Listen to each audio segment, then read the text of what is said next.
Бааны илип коесуң биринчиден. 680-690. 700'den satsan kийинкинде алсаң озек эскертүү.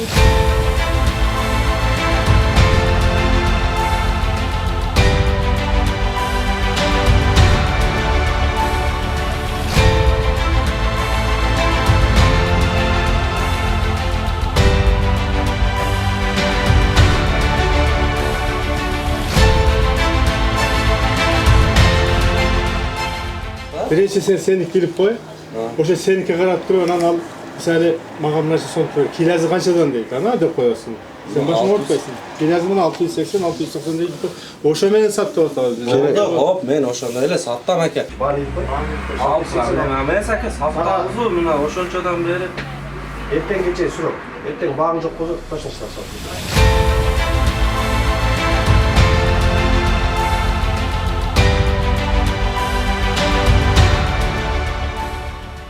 Bağın yediniz mi sana? Yok da senin cevabın. Geldi zaten. Öğretmen emez. Abi sizge eskerttu olacak. Söz sizin olacak. Söz bugün de hava. Aa 680-690. Баа сакталуу эле сатып атыпсыз 680-690. Ушундан өткөзбөй сатышыңыз керек. Башка жерлерде, кээ жерлерде кымбат сатылгандар бар экен. Аларга антимонополия кызматы тарабынан айыппул салынып атат. Эгер жанагы белгиленген мааны көтөрбөй саткандарга жөн эле түшүндүрүү иштерин көрсөтүп коюп атабыз. Ушундан көтөрүп эле сатып бериңиз депчи. Сиз деле ушундан көтөрүп эле сатып берсеңиз биз дагы келебиз, текшерип кайра чыгып кетебиз. Mal göçü 680, koy göçü 690 da, bilip koyunuz.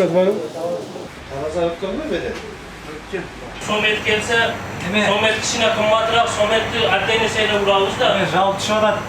Жал düştü. Ооба, кымбат сатып атат деп сөткө тартып бизге жөнөтүп атышат. Элдер нааразычылык билдирип атат да, элдер нааразы болуп. Buna şeyler zeka şu selikler koyup. QR koddu sonunu çarpıyoruz da Özbek. O yetin aslında sonunu çarpıyoruz.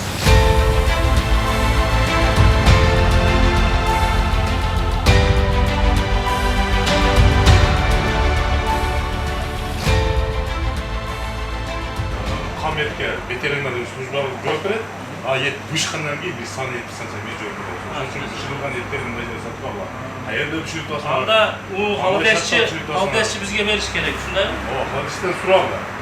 Суралкасы жанагындай сертификат болгон болсо, алып келип дереге копиялап топтоолар. Жерине көрсөтөсүң. Ал мунун артан билет каерде кандай шартта бышырып атканын туруп. Барганда 680-690 деп коюлат, бирок текшерип кеткенден кийин кайра кетип алышат. Элдердин нааразычылыгын билдирип бизге кайрылып атышат. Hemen sertifikatları var da. Skoç bilen jayıp koyunuz ay benim. Ha, men aka sветной кылып чыгарып туруп, Жазып көрүнүп турат. Данда көрүнүп кылып коюңуз. Бүгүнкү рейдтин алкагында этке белгиленген баа 680-690 саткан учурлар болду. Кээ бирлерде баа илинбеген. Аларга эскертүү бердик, эскертүүнүн иретинде кийинкиде кайталанса айыппулга жыгылат. Баа илбегендиги үчүн. 3 миңден 13 миң сомго чейин.